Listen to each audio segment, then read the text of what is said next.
अस्सलाम वालेकुम पाकिस्तान। हम मिलिट्री कोर्ट गए थे और हमारी मुलाकात फ़ौज की तहवीन में मैदान के 6 अफराद से कराई गई। हम उनसे मिले, हमने उनका हाल अहवाल पूछा और पूछा कि वो कैसे हैं और किस हाल में हैं। लेकिन मेरे लिए सबसे अफसोसनाक और दर्दनाक वो लम्हा था जब मेरी नज़र उन 6 अफराद में से एक बच्चे पे पड़ी। वो 17 साल का बच्चा था।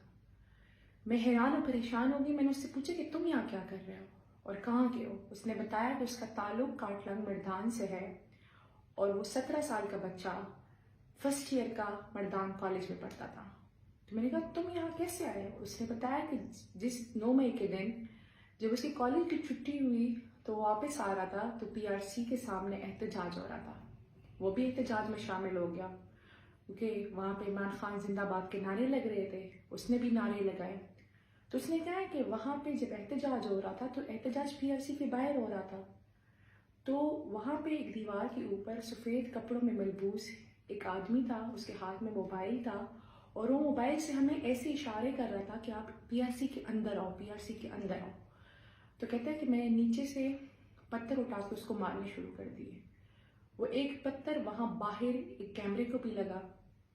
कैमरा टूट गया या ख़राब हुआ उसके मुझे तो तफसीलात नहीं पता, लेकिन ये वीडियो में आया था कि इसने एक पत्थर उठाया, पत्थर कैमरे की तरफ फेंका और कैमरा ख़राब हो गया और उसकी पादाश्त में आज वो मिलिट्री कोर्ट में है।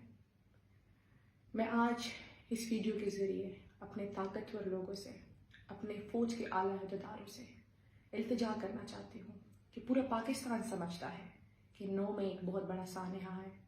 आप उसके ज़िम्मेदारान को पकड़े, आप उसके मंसूबा साजों को पकड़े। जिसका 9 मई को सबसे ज़्यादा फ़ायदा हुआ है उन लोगों को पकड़े। लेकिन ये बच्चे पाकिस्तान का मुस्तकबिल है और पाकिस्तान के मुस्तकबिल को दांव पे मत लगाएं। बहुत शुक्रिया।